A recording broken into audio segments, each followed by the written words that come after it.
Hello everyone, and welcome to the live stream that YouTube decided to not send notifications out for.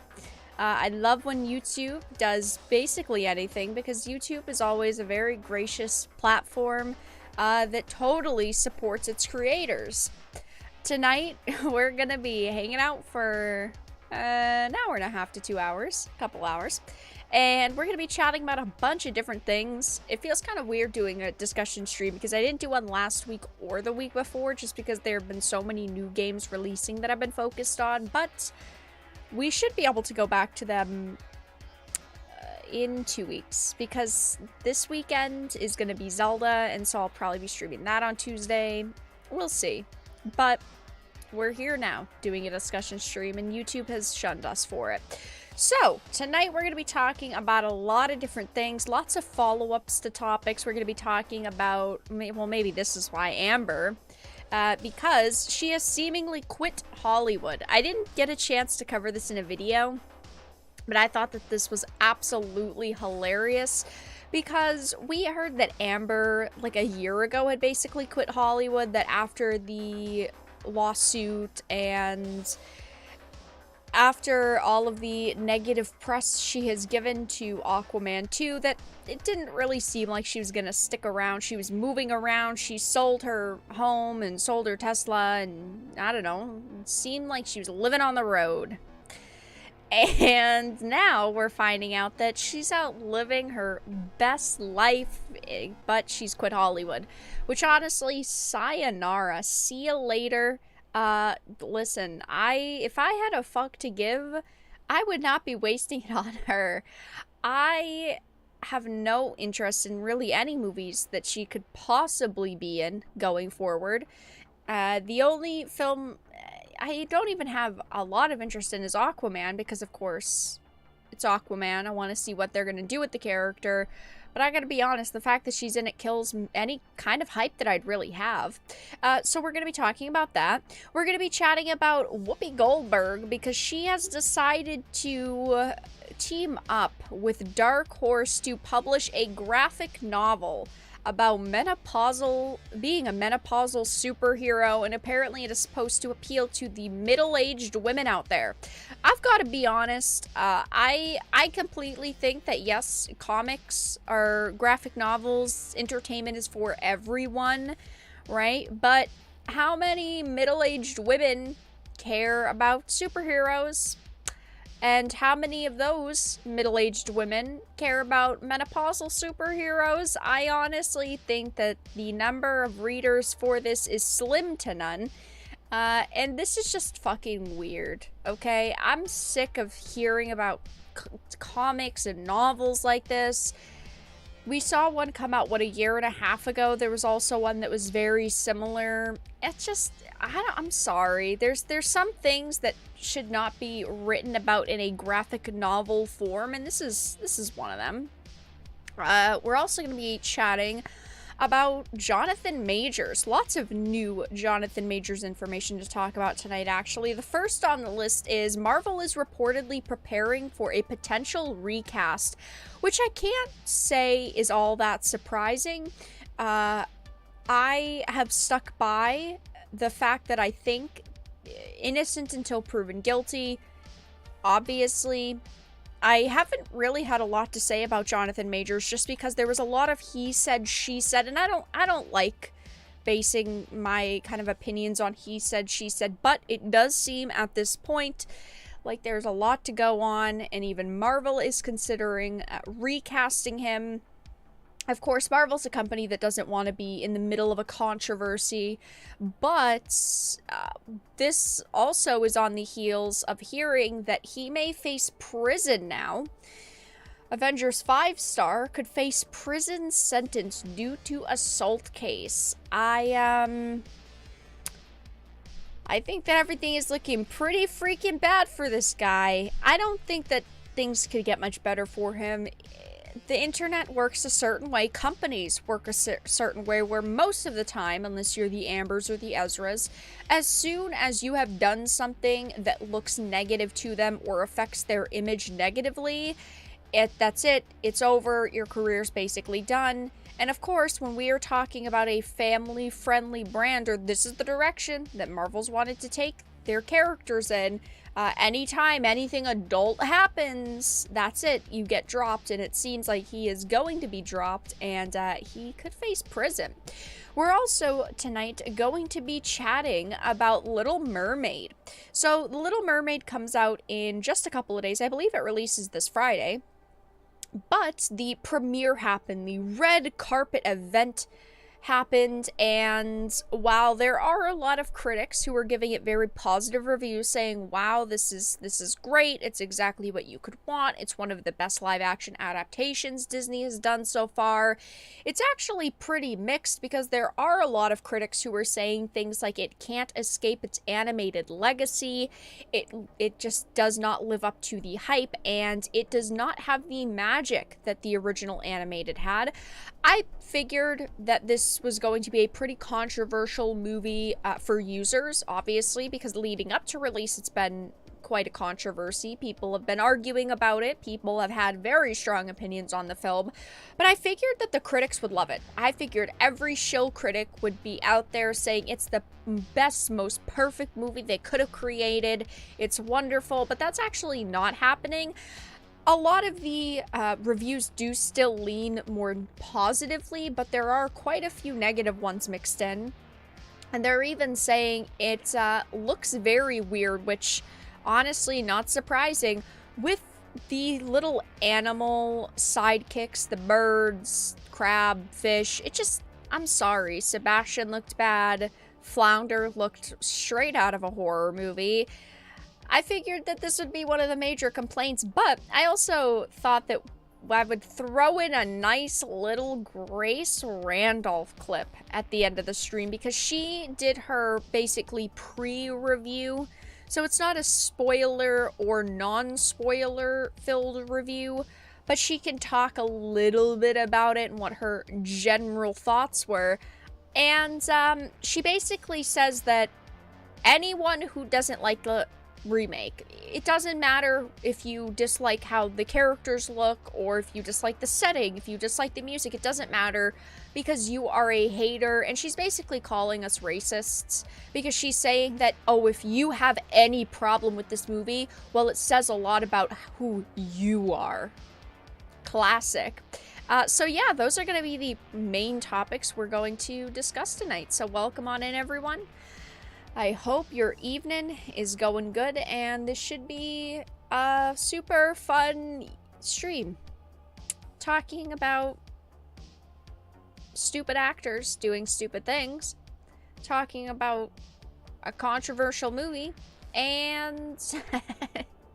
and yay! Graphic novels are definitely alive. Surely the comic industry is healthy.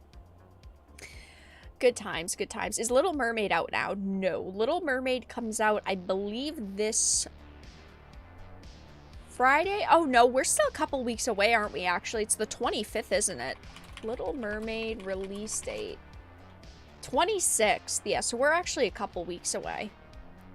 It's because it was the premiere this weekend. Usually the premiere is the week before a movie releases, which is why it threw me off. It comes out the 26th. So we've still got a little while to go. I think that this movie is obviously going to sell. I think there are going to be a lot of people who are going to go and see it, but I don't think it's going to do as good as the Grace Randolphs think, right? She said it's easily going to hit $1 billion. It's going to go great for them, because her argument was that people who like the Pirates of the Caribbean movies would see it. People who want that live action feel. I don't know what that's supposed to mean. That's basically what she said. And then people who want the fantasy side of things would go and see it. So if you like all of the Disney live action adaptations, you're going to enjoy it. I think what she's trying to say is that it could draw older fans in, more adult audiences, and then younger audiences in. But I've got to be honest, as someone who has nostalgia for the original Little Mermaid, and someone who enjoyed it when I was younger, I have really no interest in seeing this film, because the side characters look like they're straight out of fucking horror movies. The marketing for it so far hasn't been great. it's not just Holly Bailey, it's everything to do with this film. I like the mermaids in Pirates 4. Maybe that's what she meant. I don't think so, though. Grace has lost what little of her mind she had left. I have never seen Grace Randolph in a state where I thought she still had her mind. So, I don't know when she had a little of her mind left, but I have never seen her that way. So, it had to be a long time ago. George says he is working on a graphic novel. Well, George will do literally fucking anything in his humanly power in order to not write Winds of Winter. That allegedly is done. That allegedly is, it's been written. The writing has happened. I don't believe it. She sold out? Oh yeah. But most of these major movie critics sell out. That's why I don't trust game critics, movie critics, any kind of critics, because most of them fucking sell out. She quit? Finally. Amber Heard quit Hollywood. That's the best we're gonna get. They have bad marketing. I have no idea when it's coming out. Honestly, I have talked about the movie like 10 times and I still didn't even remember when it was coming out. It doesn't have any hype behind it for me, you know? I went to see the Cinderella live action, I saw The Lion King, and I saw The Beauty and the Beast. I didn't see Aladdin, I didn't see Mulan. There's one more that they did. I can't remember what it was. I didn't see it. I don't even remember it. These movies are just... they're not good. They're just mediocre. And Little Mermaid seems like it's gonna be another mediocre Disney film. But alright, let's start off with the first topic, which is going to be Amber. It's always an awful day when I have to talk about Amber Heard. Aquaman and the Lost Kingdom star Amber Heard reportedly quits Hollywood, moves to Spain following losing a verdict in Johnny Depp defamation case. Oh, video or streams gotta be demonetized now because whenever I say their names, that's it. After Johnny vindicated his name at his highly publicized 2022 defamation trial against Amber, the former Pirates star has begun a comeback, which includes him serving as the main attraction at the Cannes Film Festival opening night. Meanwhile, Heard has all but disappeared from the limelight. Now, I think that she truly and genuinely believed after the lawsuit was done, even if she lost, things would go great for her. I truly believe that she thought people would just continue simping for her, that even if she was proven guilty in some way, shape, or form, it wouldn't really matter, right? Because companies like L'Oreal and Warner Brothers, they've already put a lot of money behind her, so it's like she was untouchable. And unfortunately for her, that didn't really happen. It says, according to a reporter, the reason for her absence is that the actress has apparently made the decision to quit acting and raise her 2-year-old surrogate daughter, how do I say her name again? Away from the public light. Unog? I don't fucking remember. Who the fuck names your kid that? I'm sorry. In support of this goal, Heard is said to have relocated to a secluded home just outside of Madrid, Spain.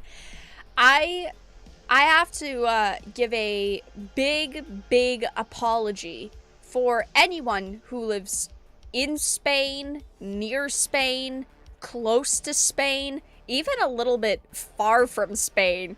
I am very sorry for this. I hope you lock your doors at night. I hope you lock your, whether it's bedroom doors, your windows, and keep a spare set of clean sheets because you're gonna need them. She's bilingual in Spanish and is happy there, raising her daughter away from all the noise. I think it's hilarious because all the noise just means people calling her out for her bullshit. I don't think she is in any hurry to return to work or to Hollywood, but she will probably come back when the time is right for the right project. Now, I think that Amber is going to face a major problem. I don't think she's ever going to be able to come back to Hollywood because, first of all, look at people like Scarlett Johansson, right? Bombshell, beautiful. She can play a lot of different roles because she's a good actress. She is I don't want to call her a fantastic actress, right? But she's a good actress with good looks who even herself felt like she was struggling to get the older actress roles. Now, I think that she is kind of a crybaby at a lot of points because she's fucking Scarlett Johansson, right? She's been like one of the top paid actresses in Hollywood for like a fucking decade now. But my point is that someone of her caliber said that she has found some struggle in finding roles. Never mind someone like Amber, right? Amber is attractive, but she's not a good actress, and she's got this massive fucking lawsuit loss that has been looming over her career. I don't see a way that she can just casually take a break and then come back in like a decade or something. First of all, she doesn't have the fucking money to do that. Woman had to sell her Tesla. But like, I just don't see a way that she's gonna casually take a break and come back when the time is right.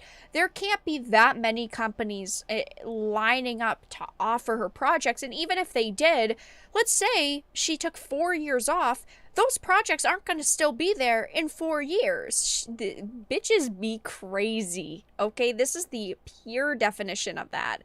I can't wait for in like a year or so, we're gonna see all these like taken pictures from people like visiting Spain and be like a wild Amber sighting, and it's like her being like a waitress or something, her slinging cocktails at a bar. It's gonna be something. It's gonna be something, but she's gonna do it. She's working at like a clothing store because there's no way that she's gonna be able to come back to Hollywood at this rate.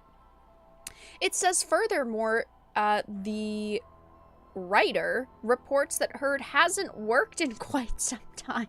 Actually, what I've said, with her last two roles being Grace Burnham in the 19th century horror piece In the Fire, which she filmed in spring 2022, and is yet to receive any official release plans, and Mara in Aquaman and the Lost Kingdom.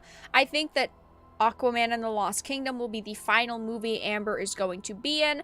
Maybe besides some like indie films, some smaller roles. I don't see her ever being part of a Aquaman-sized movie ever again. I just don't foresee that, especially with how people view her, right? There are a lot of companies and people at companies that still like her, we've heard. I mean, look at Warner Brothers and how much they've sent for her, right?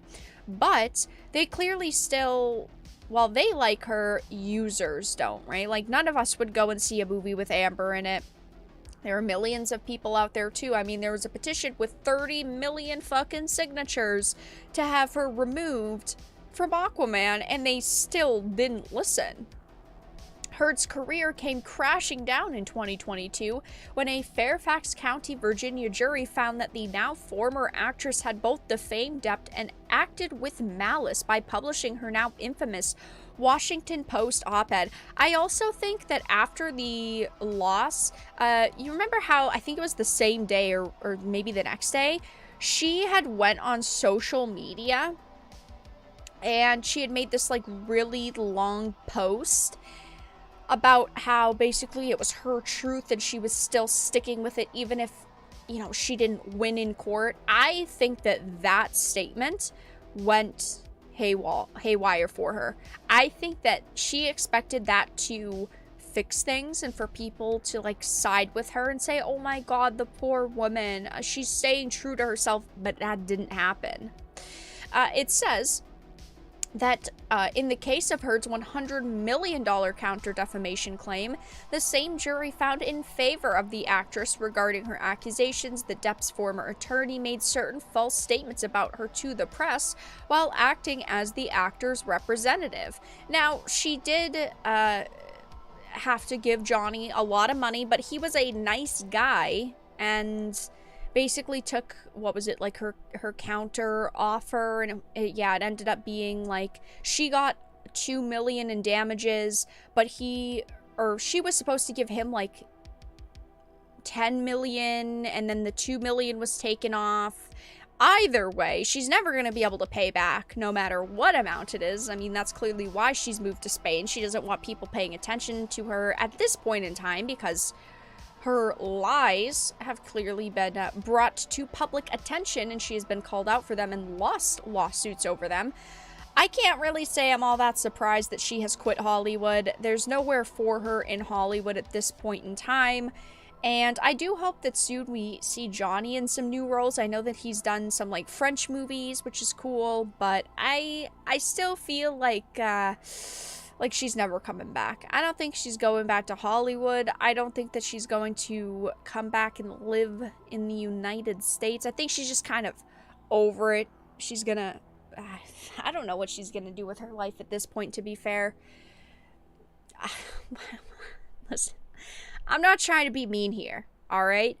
But what the fuck is Amber Heard good at? She wasn't even a good actress. I guess she was good to lying to men and hiding how fucking nutty she was. She got Elon Musk to buy into that, but it's not going to work anymore. So yeah, Amber Heard has reportedly quit Hollywood. She has moved to Spain. I feel bad for that child.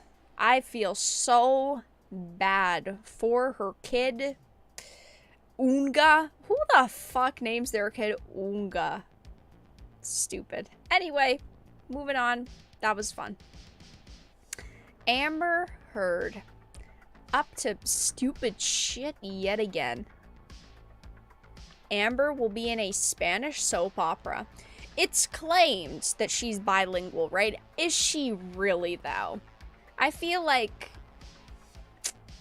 allegedly she is, but is she really? Amber can break into a Twitch career. She probably could.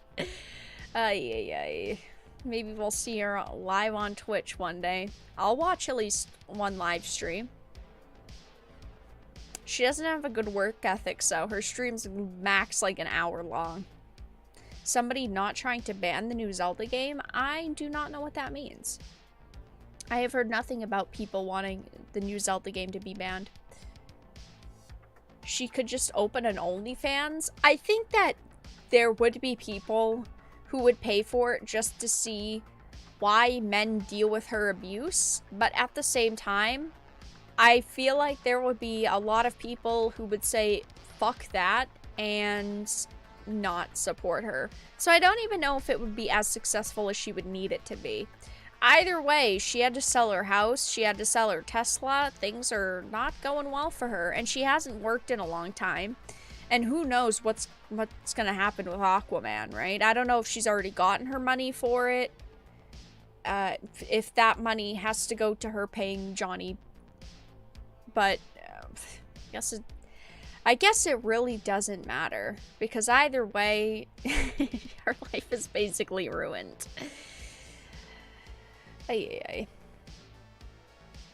Amber can order cocaine in Spanish. That's all she needs, probably. Amber OnlyFan fully clothed for sure. She would be that type of woman to convince you to pay like $100 for a post and then it's her with like a shirt on. She'd be that type of bitch. Alright, chat. Next, we get to talk about, yay, Whoopi Goldberg. I do not like Whoopi Goldberg. I haven't had to talk about her too much on the channel because I gotta be honest, every time this woman speaks, she is spouting plain and utter bullshit. And I just cannot stand her. But now, she's decided to go down a new business path.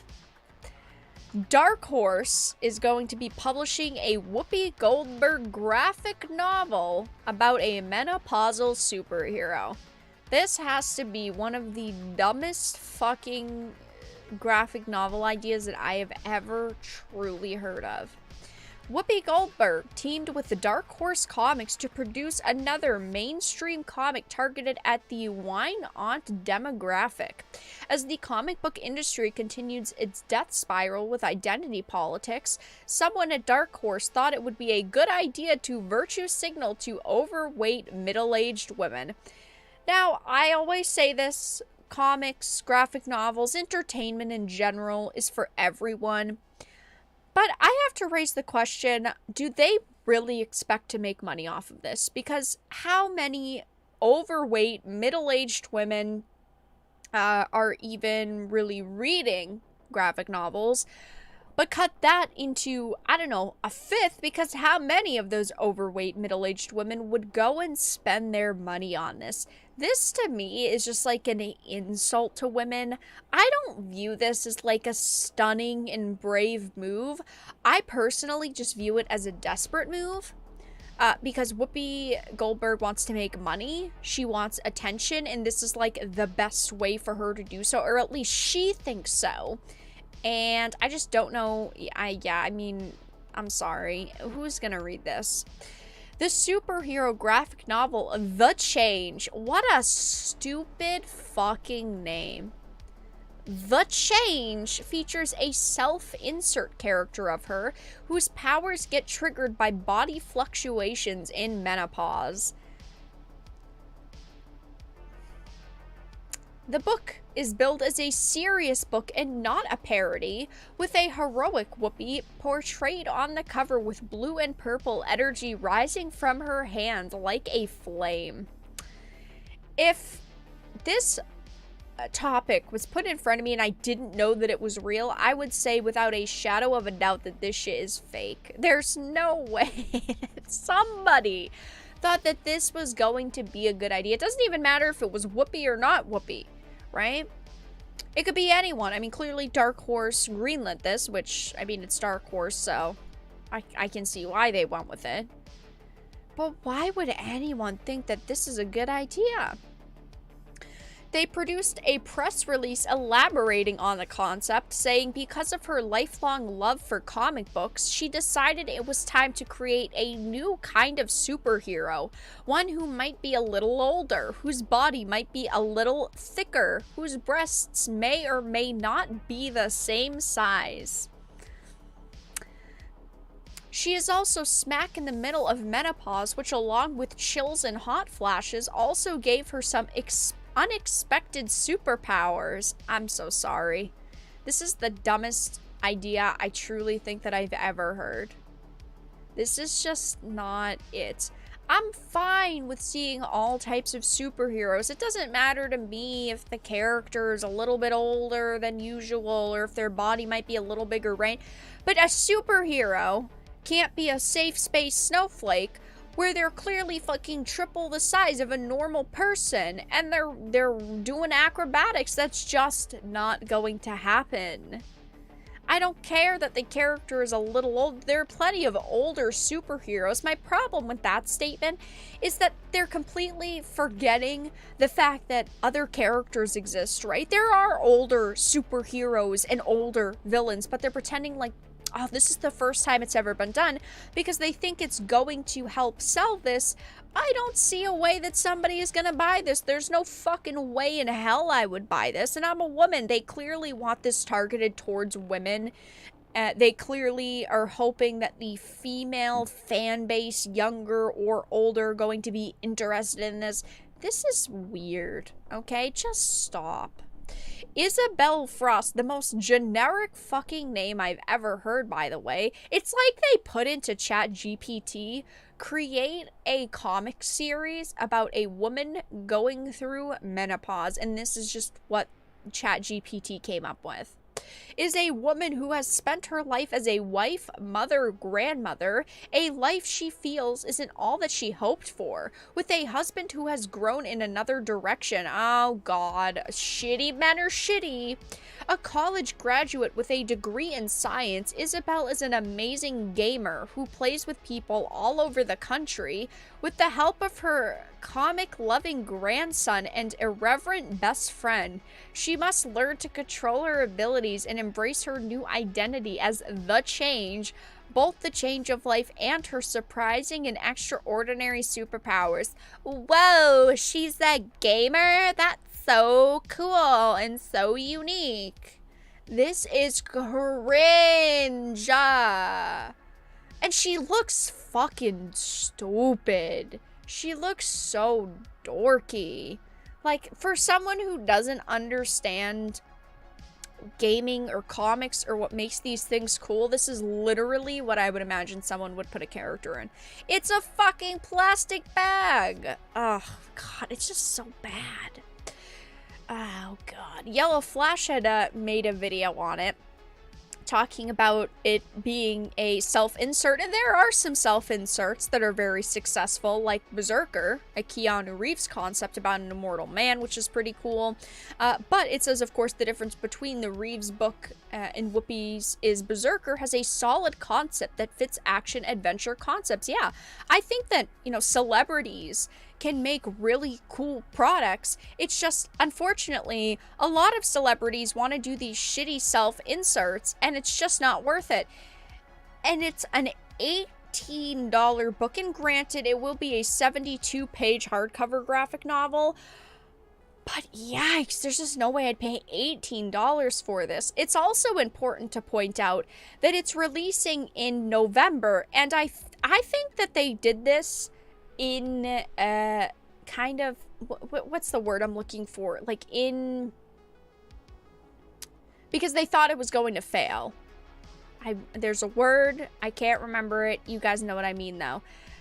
In anticipation, I guess. I think they knew there was a high chance that this was going to be fucking roasted and that people were going to absolutely destroy it, and that's why they said, oh, we'll release it in November, so it'll give them enough time to silently cancel it and then not release it. We saw the same thing happen with Safe Space and Snowflake. They announced it like 5 months in advance, which was a little bizarre because it was so far in advance, and they showed off a lot of the concept art and characters in the cover, and then they never ended up releasing it. There's gotta be covers sitting in a warehouse somewhere, and I want one. I want the one and only Safe Space Snowflake. But anyway, Whoopi Goldberg and Dark Horse are now teaming to publish a graphic novel about a menopausal superhero. It's just a terrible idea, in my opinion. I don't know who greenlit this and who thought that this would be a great concept and this would sell really well. As a woman, I don't like this. Me do not like. I'm all for there being books about women and their health and their bodies, right? But there's a reason why this concept has never been done before, and it's because nobody wants to read this concept. Just some food for thought to Dark Horse. But yeah, we're gonna be moving on to Marvel in a minute, talking about the potential recast of Jonathan Majors. Actually, let's do a Star Wars topic. It's about Jedi Survivor, and then we'll talk about Jonathan Majors. Vara, are you going to buy and review this Whoopi comic? Absolutely not. No. No, I am not. At some point, someone's gonna try a semen-powered superhero. I bet they will. Bet they will. Who is the audience for this comic? Middle-aged women, I guess? But again, how many middle-aged women, out of the middle-aged women who buy this content, are going to even want to support it? A book ban we need. Actually true.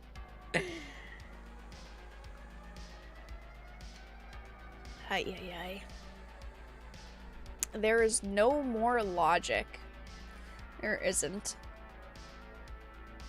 It's a depressing time that we live in, where this is the content that is getting greenlit, the content that companies think people want to consume.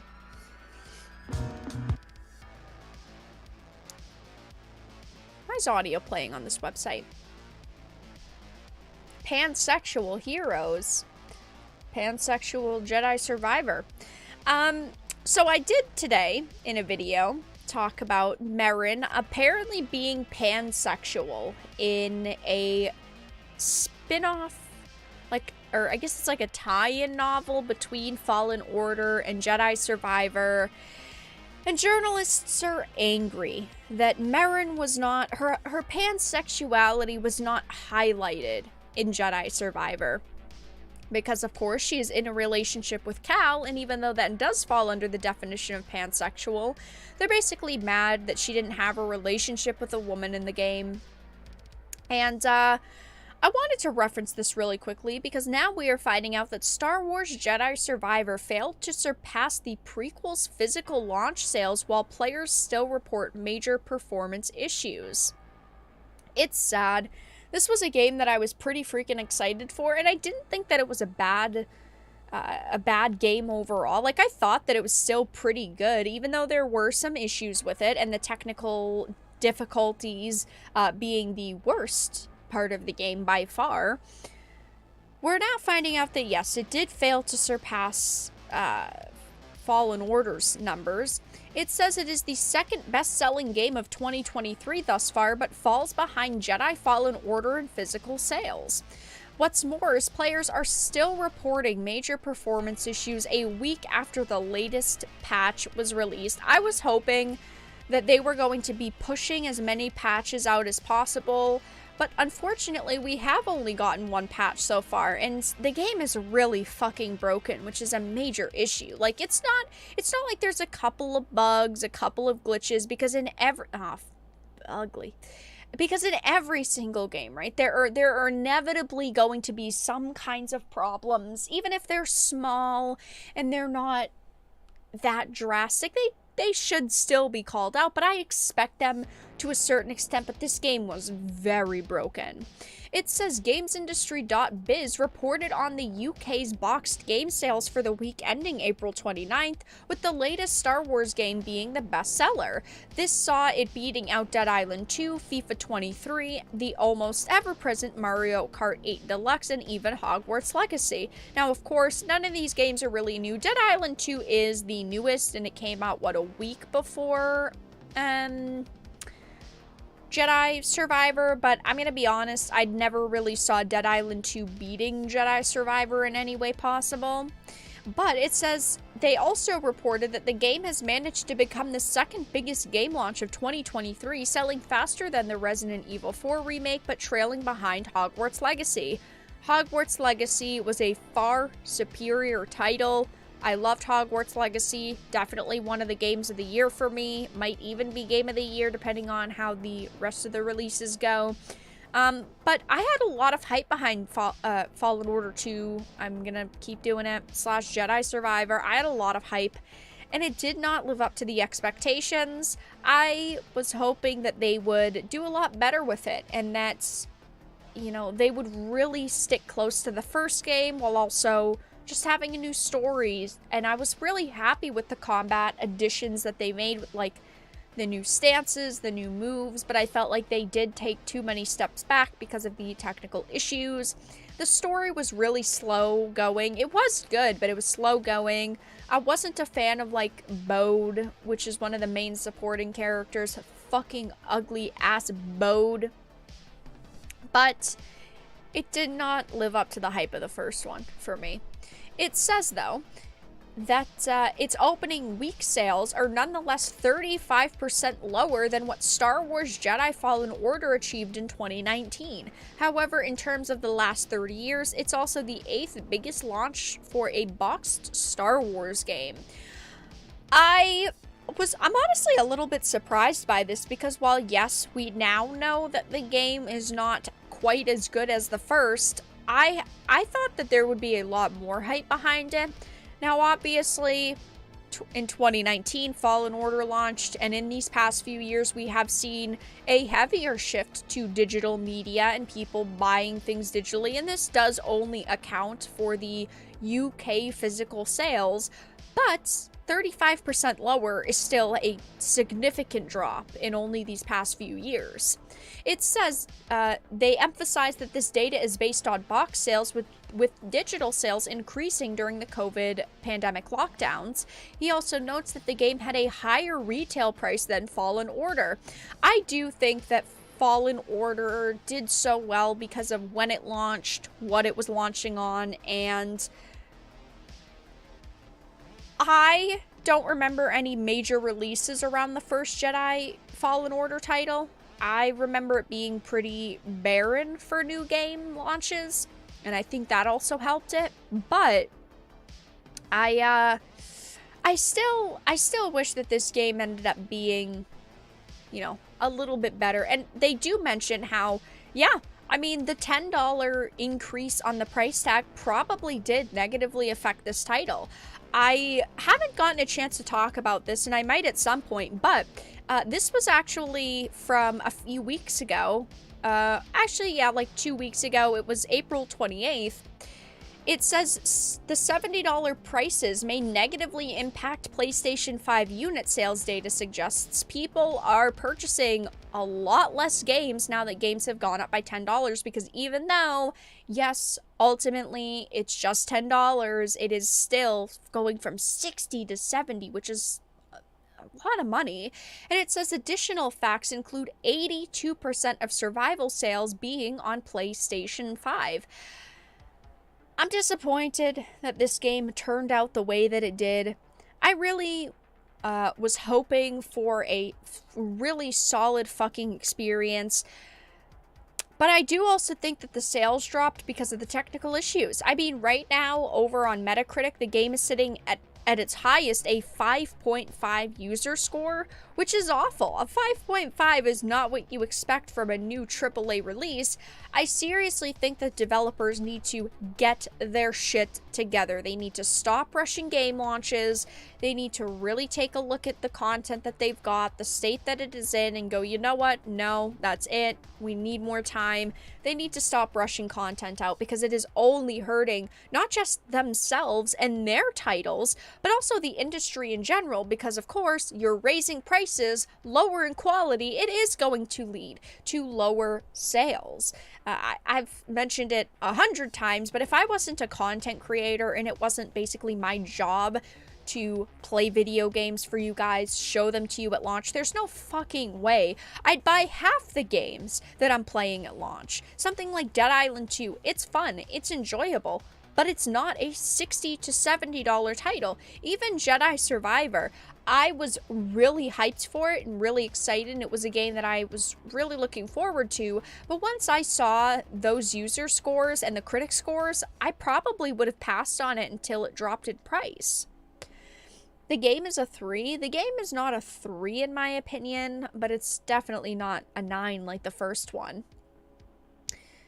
No 3-hour yak rides, that is true, but we did have the 3-hour... What are those things called? The fucking animals. What are they called? They're like... I'm just gonna call them the Spurgs, because that's basically what the name was. The stupid, ugly ones in the desert. That doesn't help, because fucking you visit the same desert-like planets 7 times in a row, so I guess that doesn't help. But yeah, it did have some major issues, but it was still a good experience. I just did not like it as much as I liked the first one. Cal didn't get to 3rd base. He did. It was a fade to black cutscene, but him and Marin, they did the thing. 70 would be okay for physical with proper manuals and extra items. Oh, 100%, but unfortunately that is not the world that we live in. Games don't have the manuals anymore, they're not physical, or if you get physical ones, it's literally a fucking disc that only has 1/4 of the game on it. It's so stupid. The Froggo really ruined it. Yeah, that stupid ugly frog really, really fucking killed the vibe. No, Vara, you deserve better. Yeah, well, I had a lot of excitement for this game, and it wasn't a 3, but it wasn't a 9 like the original. It was like a 6.5, and I rated a little bit higher, or I would have rated a little bit higher if it didn't have the technical problems, which, speaking of which, the article also mentioned some of the technical issues. It says, alongside the previously reported issues with poor frame rate and loading screen hangs, some players claim losing to one particular enemy prevents them recovering their dropped XP. We didn't really have any major bugs or glitches in the game. We didn't, like, have any game-breaking bugs or problems, but yeah, it was stutter wars. Others are reportedly finding bonus content from pre-orders and deluxe editions are going missing. I pre-ordered. I did not download the pre-order content because, I don't know. Pre-order content these days are stupid. They don't give you anything good. It says, in spite of user complaints, EA's Collector's Edition sweepstakes are still accepting entries until May 11th. They did say that they were hard at work putting out patches and they were going to fix the game, but like I've said, games should not be launching in these states. It shouldn't matter if you're going to fix it and you're putting in a lot of time and work. That's fucking great. I don't know who asked, okay? We want games to launch, not buggy, not broken. I still can't see paying $70 for Tears of the Kingdom. Yeah, I mean, I'm going to be streaming it this weekend. I'm excited for it, but I do agree. You know, if I was a normal person, an average consumer, there's no way I'd be buying all these games for $70. Even so, it seems like the update failed to resolve the crashes, and many have caused more. Disgruntled players took to Twitter to air their grievances in the wake of the patch's release. It still didn't fix the crashes, and it's crashed for me 30 plus times, and I bought the deluxe edition fix ASAP. The bird still freezes my game. The PC patch caused excessive crashes for me, especially on Jedi. I have to install NVIDIA Studio Driver and turn off ray tracing to get some relief, but the stuttering is still pretty heavy. I did not play it on PC because I heard PC was the worst platform. I played it on Xbox, and I still had issues with it. I still had stuttering and some lagging. Overall, not an acceptable state to release a game, and it is unfortunate that it was so fucking buggy and broken. But yeah, it failed to surpass the first game's physical launch sales, and they still haven't fixed the technical issues with the game. Good time to be a video game consumer. Good times. Tears of the Wallet. It's not just Nintendo, obviously, that's charging $70 for games, but yes, I do agree that $70 for titles is pretty absurd. I get that they are putting more money into creating video games, and they say, oh, development costs have risen. I'm sorry. When you're making billions of dollars, and we're not talking just like, haha, 1 billion, you shouldn't be raising the prices. I'm sorry. I'm just gonna say it. It's being reported that Grand Theft Auto 6 is costing between $1 and $2 billion to develop. Yeah, but it's gonna make fucking 10 billion. Right? You're not fooling me. We don't know how much Grand Theft Auto 5 has made, but it's gotta be up there. You're not fucking fooling me. Yeah, it might cost you a little bit more, but you're also making such a significant more amount of money. It's nutty. Are you gaming on Windows 11? Absolutely not. No. I have not updated to Windows 11. Windows 11 is icky. On all of my extra... I would never. I'm just kidding, I will. But I have not. $15 a month for an MMO equals 150 plus. The thing with MMOs is that, yes, $15 a month for subscription fees is heavy because, you know, if you're paying for months on end, or if you have that kind of reoccurring subscription, yeah, it does get you. But you're also paying $15 a month for Netflix. You're paying $15 a month for between Hulu, between Funimation and Crunchyroll, and there are a lot of subscription services, and that's just kind of the world that we live in. I pay $15 a month for Xbox Game Pass, and I think that it's a great value. The thing with MMOs is that while some of them, yes, charge you $15 a month, and they also charge you an expansion fee, a lot of MMOs don't. They release in full expansion, they don't charge you And plus, you could only pay for like 1 month, cram in as much content as you want, and then come back 5 months later and pay the 15. And plus, you're also paying for the servers to stay on, which is stupid. But, yeah, I mean, I don't like paying $15 a month for MMOs. That's why I don't really play a lot of MMOs, even though it's one of my favorite genres.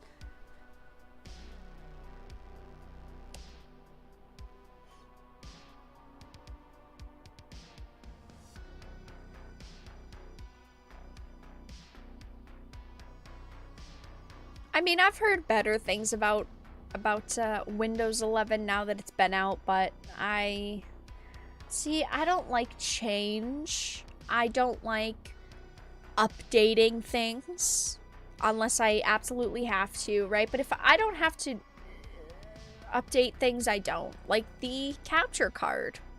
Last time I updated the capture card, I couldn't get God of War Ragnarok to work.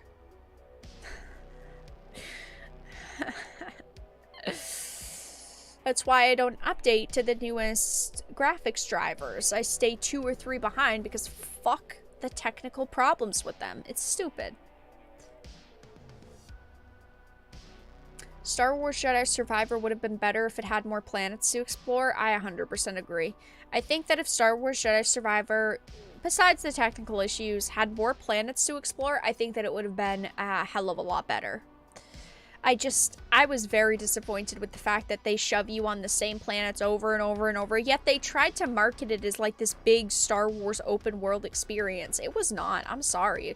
It wasn't any different than the first game. But alright guys, next we are going to be chatting about Kang. Fun times. Marvel is panicking, which I like to hear because you know what? Fuck Marvel. They've ruined a lot of fan favorite characters.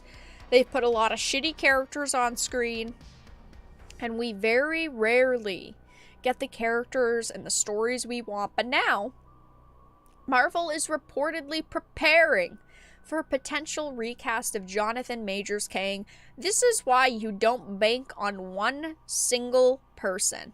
This is why you don't have a whole universe surround one single person unless it's supposed to be that way, right? Like Indiana Jones, it's supposed to circle around one person.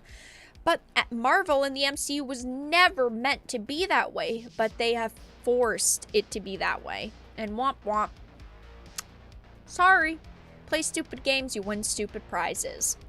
So, I've talked about Jonathan Majors a couple of times, and my opinion has stayed pretty solid on it. Innocent until proven guilty. While yes, he was arrested, there were also a lot of claims that he was innocent, and that he was being falsely accused of doing things. We saw the allegedly leaked text messages from his girlfriend, / the woman who ended up, I guess, getting him arrested. Either way, we heard a lot of claims that he was innocent, right? And obviously, when there's pushback, I don't want to instantly judge, but at this point, with the claims that he may be getting recast and the fact that it seems like he could be facing jail time over this, definitely starts to lean me and a lot of other people in one direction. Still, he has not,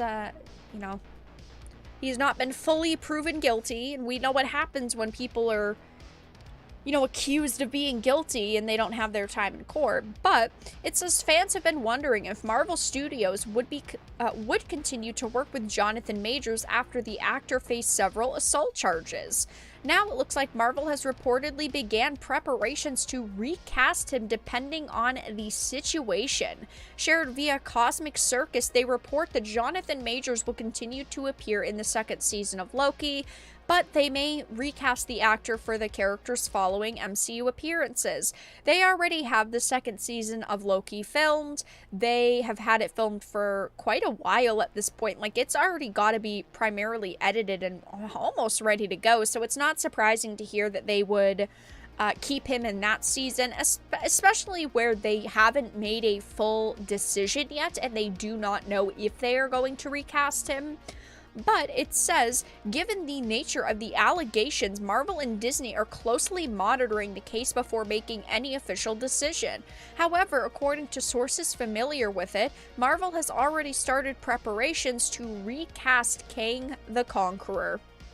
I've said this, and I said this, you know, right after the news broke that he was arrested, Marvel was going to recast him. I do genuinely think, even if all goes well with him and he's proven innocent, Marvel will still recast him before that. Marvel does not give a fuck. These companies do not care.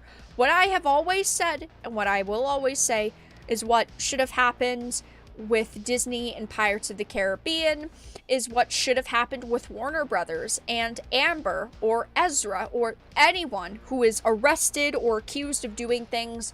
Put them on temporary leave. Do not fire them, but do not continue to actively work on the project with them.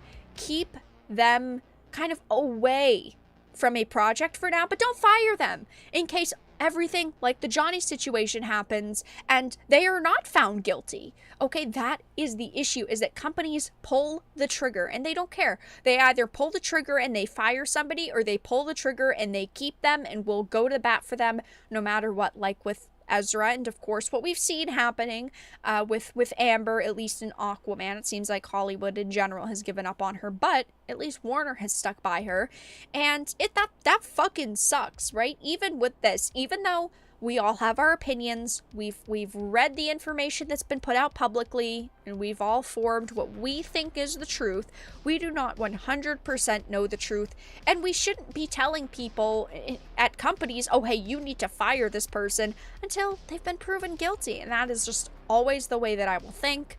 I know that with Jonathan Majors, it's been a little more controversial because there are a lot of people who see the fact that he was arrested and believe that Marvel should have fired him on the same day. I just don't view it that way. My stance on cancel culture and people getting fired from projects has stayed the same for years now. But things are still getting worse because the Avengers 5-star could face prison sentence due to assault case. Now, if he goes to jail, that is when I think it is safe to say he is guilty, right? When you start actually facing prison sentences, that's that. But at this point, we do not have that kind of clarity. We have gotten a sliver of the information that I'm sure is actually kind of the truth, right? We only know a tiny bit that he was arrested, that allegedly his girlfriend was the reason why he got arrested, but then we also heard through these leaked texts, which a lot of people think are fake, which they definitely look a little suspicious, that she apologized and said like it wasn't her doing and she never wanted that to happen.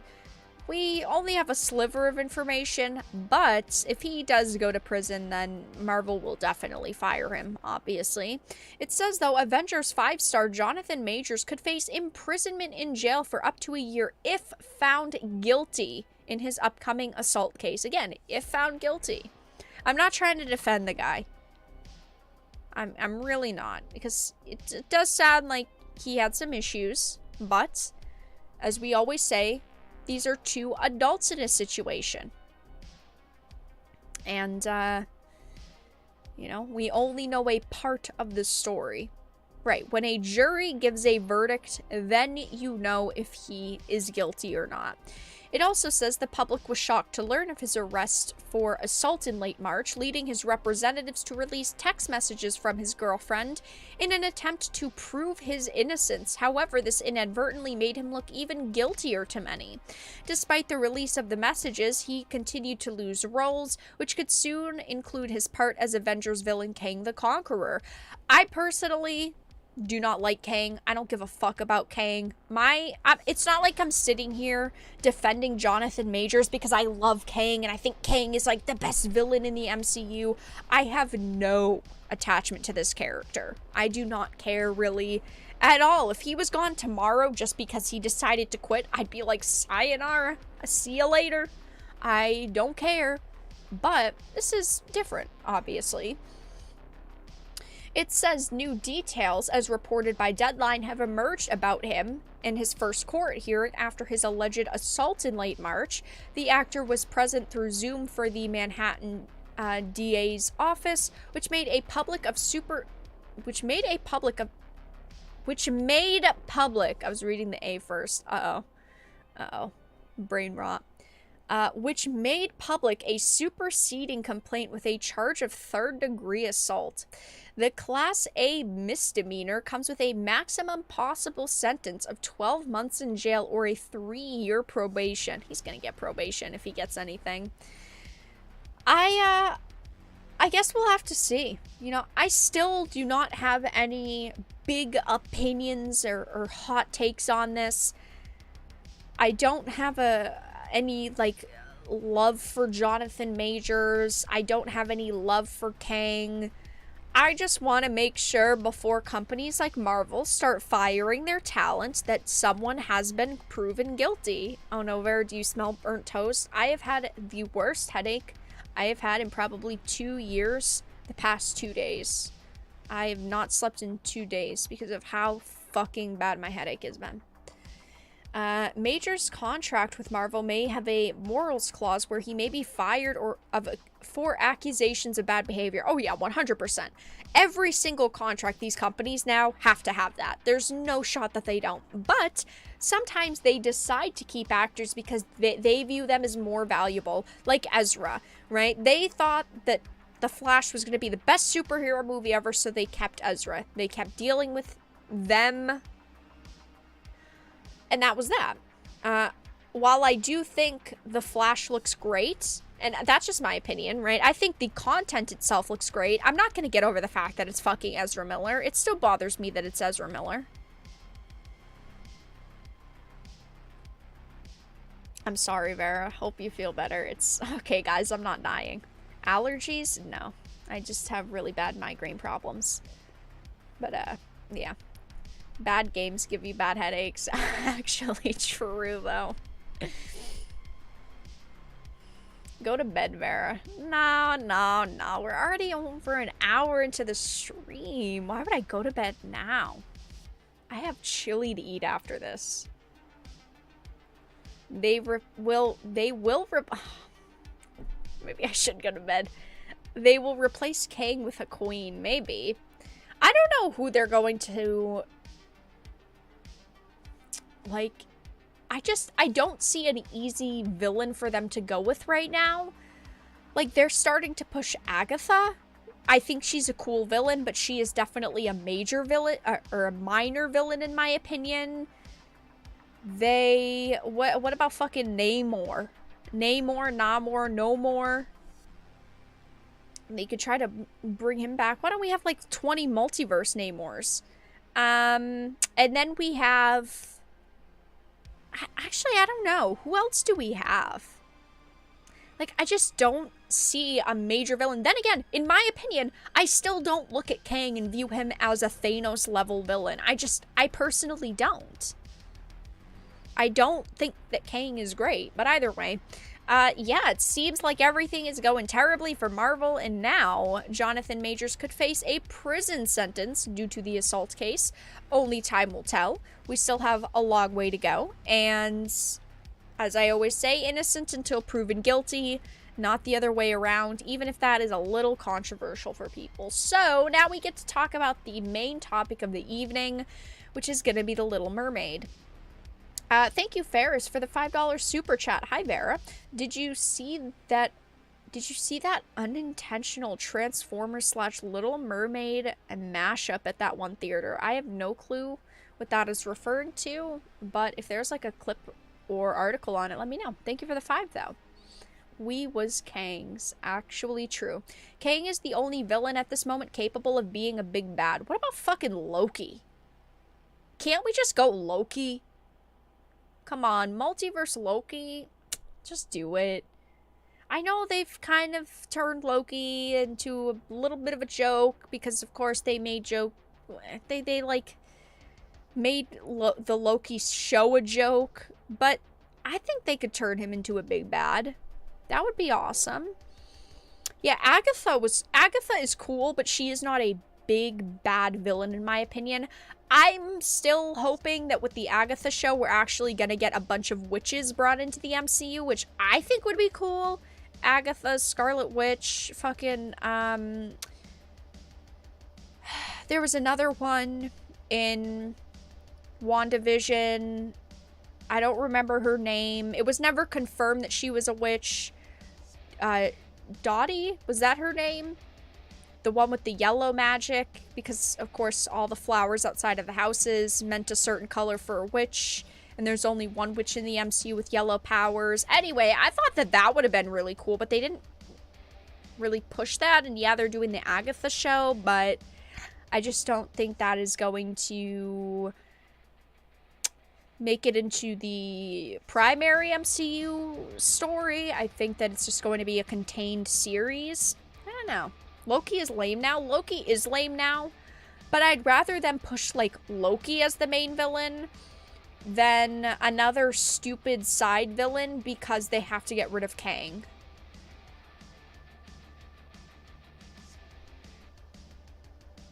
That's my problem. We need a trisexual hero. Oh, brother. I think we need something, and that's not that. Thank you, Chris, for the $4.99. I see it's food, so I don't even really want to read it.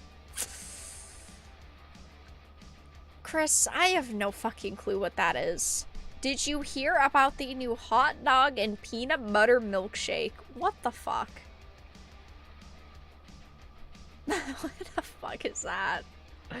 No, if that's real, I didn't hear about it. And if it's not real, god damn. You really came up with that on the spot, huh? So guys, now we're shifting gears away from Marvel to Disney, which ultimately is the same losers, but slightly different. It's real? I don't believe you. Really? No, it's not. You're trolling. The Little Mermaid is a movie that obviously has been highly controversial and people have been debating about it online. Some people think it's going to be great. Some people think it is going to be awful. I personally think it is going to make money, right? I don't think it's going to fail by any means, but I don't think it's going to make over $1 billion like people like Grace Randolph believe. Maybe it will. That's fine. But now we are hearing that at the premiere, people were also kind of conflicted on it. I personally thought the shill critics were gonna fucking love this movie. The critics were gonna simp for this film. Everyone was gonna just eat it up. But it seems like the critics are pretty mixed. It's a thing? No. What do I even Google? I don't want to Google that. I don't want to Google that. That is definitely not going to pop up with what you're referring to. People online are really weird. I don't know. I'll post it in Discord later. Yeah, that's fucking weird. Who's making it? Is it like a Dairy Queen or something? You know what? I don't even want to know. The Little Mermaid remake has received mixed reviews from critics following its world premiere in Los Angeles on Monday. A live-action reproduction of the '89 animated, Disney's latest film is expected to make a big splash when it debuts over the U.S. Memorial Day weekend. Right now, the projections show it is supposed to make around $110 million over its 4-day opening weekend, which is pretty solid, but at the same time, who knows if it'll actually hit that? We'll see. And while some experts claim it was close to being the best live-action Disney movie while praising Halle Bailey's performance as Ariel, others insisted it can't escape its animated legacy. The Little Mermaid makes it pretty close to being the best live-action Disney movie, however, it still struggles in the villain department. I've been pretty worried about the villains. The new Ursula, I don't think that Melissa McCarthy seems like the worst choice for Ursula. It just seems like she's not the best, and plus they're like toning her down, right? Like Poor Unfortunate Souls is different because, oh, it's offensive. And, you know, we don't want little girls to get the wrong idea about, you know, their bodies and, you know, about how men view them, because of course there's a line in Poor Unfortunate Souls that talks about how men don't like a lot of blabber. They think a girl who gossips is a bore. It's just stupid. Also, thank you, Autobots, for the $2 super chat. It's a shame Loki has more potential than Thor. I unfortunately feel like both of them have been kind of ruined after, you know, Loki season 1 and then Thor Love and Thunder, but they're still two of my favorite characters in the MCU. Scrolling down, Holly Bailey is Ariel, and I had literal chills throughout her performance. This is a Little Mermaid retelling you've never seen before. I got chills from it. It's a live-action remake that retains the heart and soul of the story, but you then get into the critics who were less than impressed. The Little Mermaid is filled with a few great performances from Holly Bailey and Melissa McCarthy, but it's a mostly paint-by-numbers remake that isn't as good as the animated masterpiece. Endearing but uneven, The Little Mermaid doesn't deliver the magic that the animated classic did, but there are plenty of creative touches from Rob Marshall to float the audience's boats.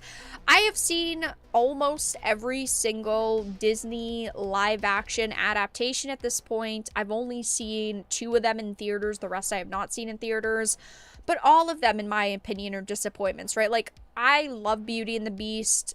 Original Beauty and the Beast was fucking great. It still had its problems for an animated movie, right? But it was good. The music was good. The visuals were good. The story was fine.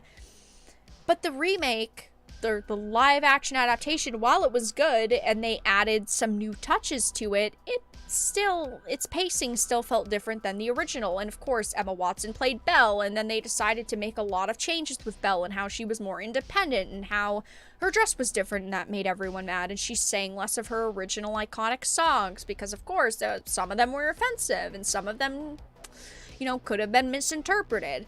You had the live action Lion King, which was all just fucking CGI, even though they still claimed it was the same category of movie. Wasn't bad, still wasn't great though.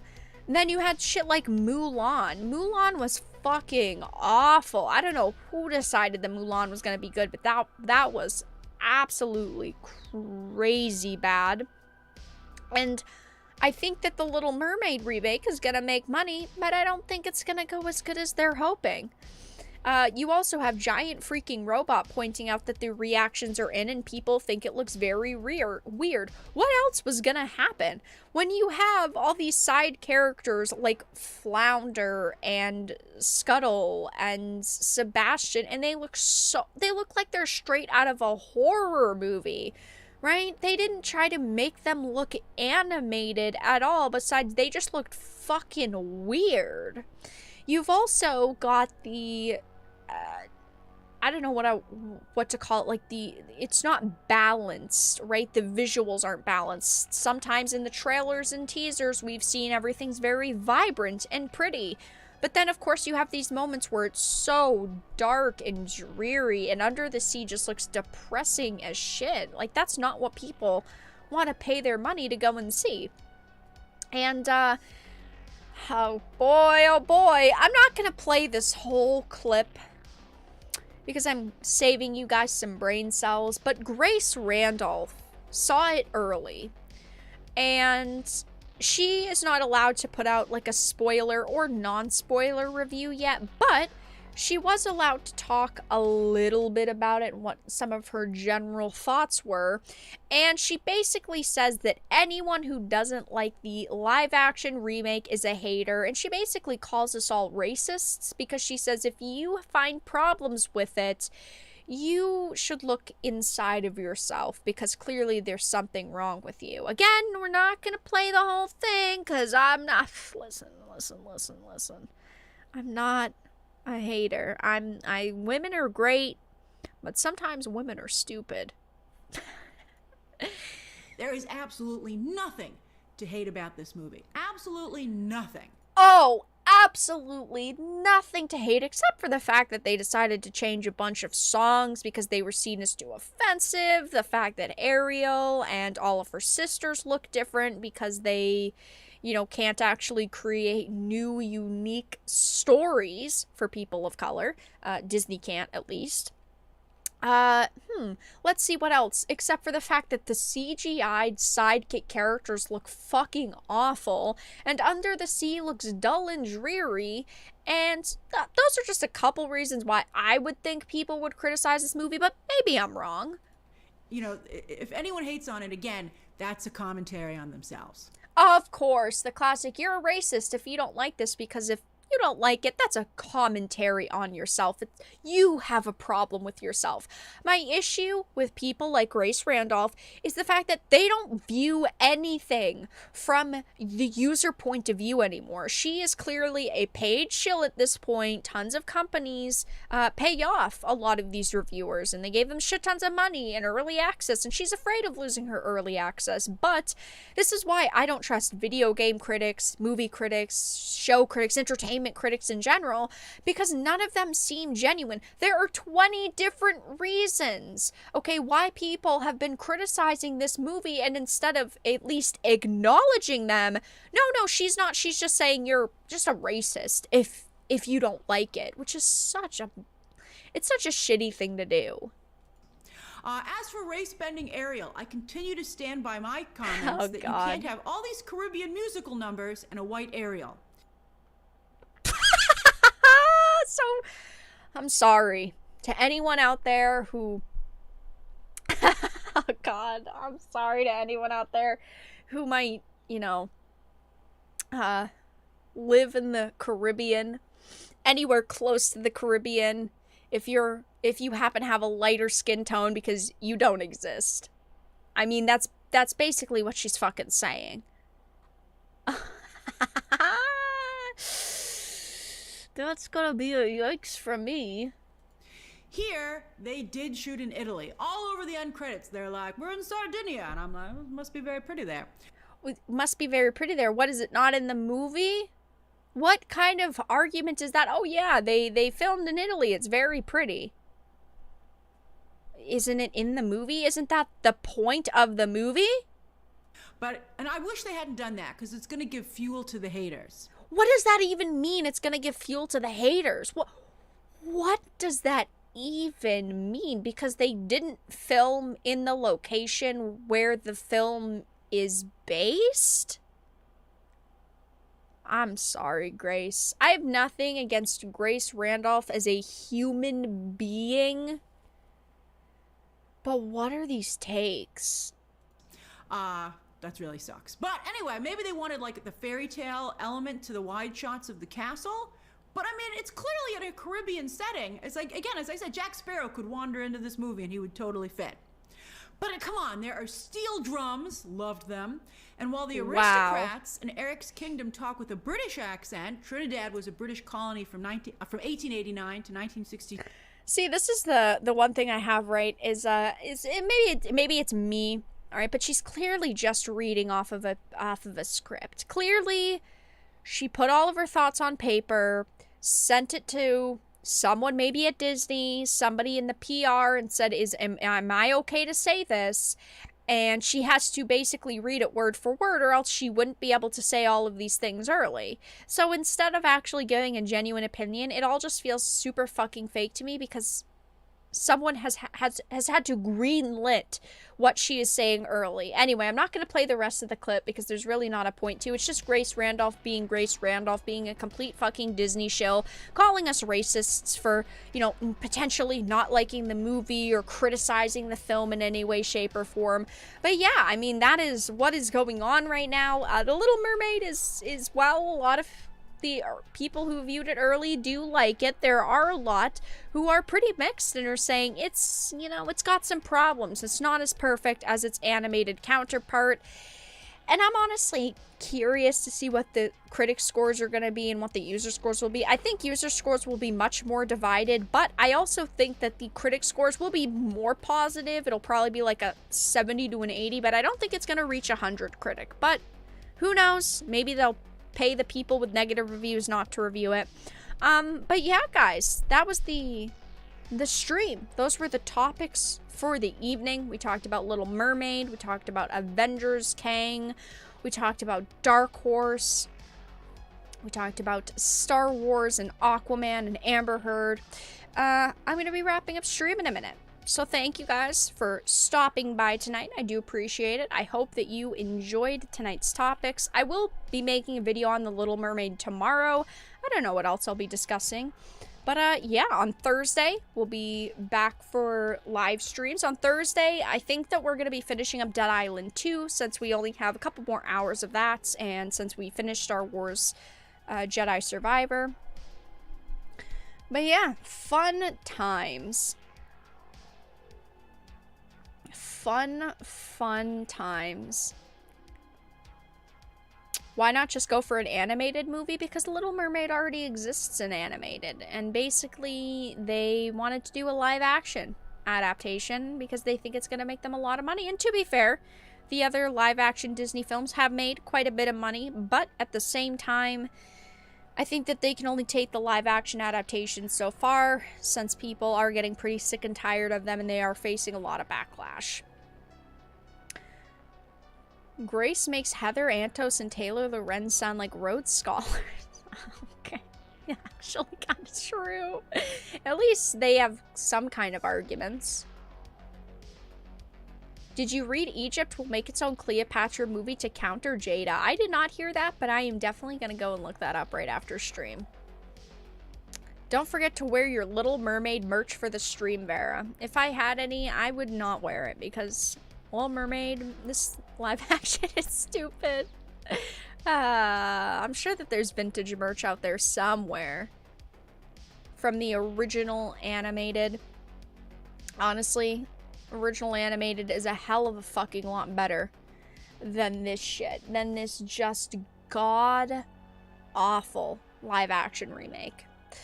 But alright guys, I am going to wrap up the stream here. Thank you guys for stopping by. Next week, I don't think we're going to be doing a discussion stream because I will be playing Zelda Tears of the Kingdom, and that is obviously a more time-sensitive game, and I want to get through it as quickly as possible. But discussion streams should be back the week after, and potentially next week we could do a discussion stream maybe on like Wednesday or Thursday.